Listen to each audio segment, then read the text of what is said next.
Then came Charter 77. Charter 77 in my, I was not in direct touch with those people because at that time Prague and Bratislava were, as for the communication, it was not so easy to communicate. So it was definitely more a Prague invention or the Czech invention by people like Havel and Kohout and many others. But I knew the names. I also met with Havel in '68, at least briefly. We have been following all that in the Samizdat circles, in the Samizdat literature. I was also writing some novels and some essays which were published and which were disseminated. So we know the names, and we saw that some of the really most respected representatives of Czech culture have signed it. They are like Seifert, he later was awarded by Nobel Prize, a great poet, and many others. And you know, in people's life, it is often like this, that there is a moment when someone says enough. And for me, it was one of those moments.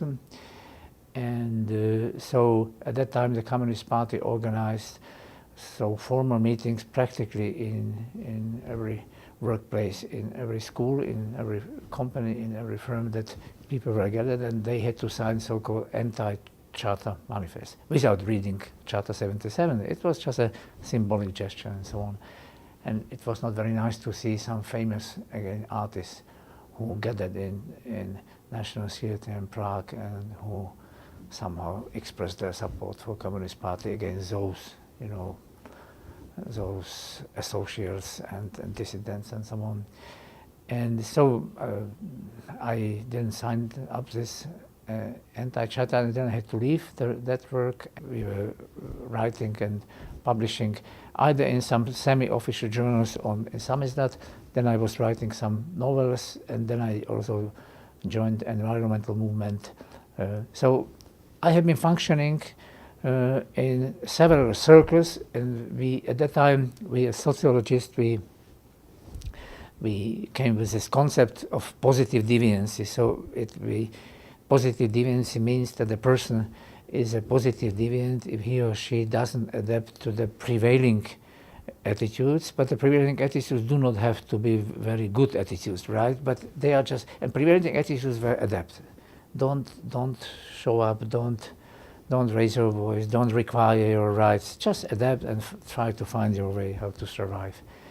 And those people tried to both to think and to act as independently as it was possible. They were more or less existing in marginal environments. They were not the heads of Academy of Science or whatever. And what was interesting, I would say from mid-80s, those circles of positive deviance started more and more to communicate. Yes, so it means there was a concert of a folklore, and some creative artists came there, and there were some discussions. So those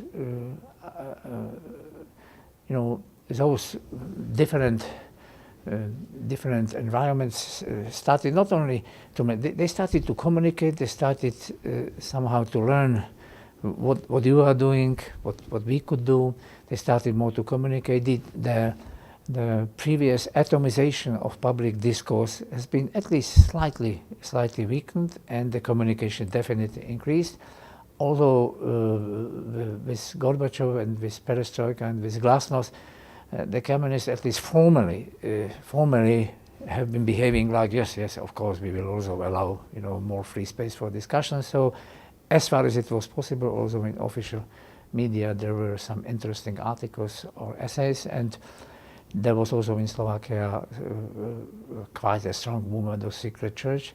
There were many young people there. They had concert, and it was fascinating to see what was gradually becoming more and more important. To see young people who simply didn't want to live like the elder generation. They didn't want to adapt, regardless from the fact if they will lose, if they will be kicked out, if they will be, you know, excluded from the education.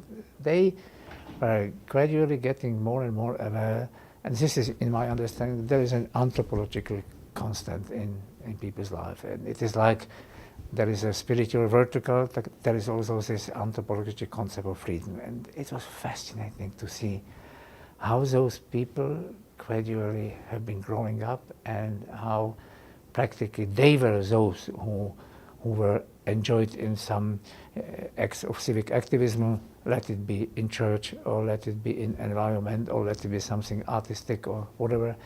Those were people who attended the candle demonstration calling for religious right in Bratislava, and obviously those were the students who became one of the pillars and one of the bases of Velvet Revolution, and who simply said, both in Prague and Bratislava, because it has been developing simultaneously, that no, we do not want this, we want to live more decent life, we want more freedom, we want more democracy.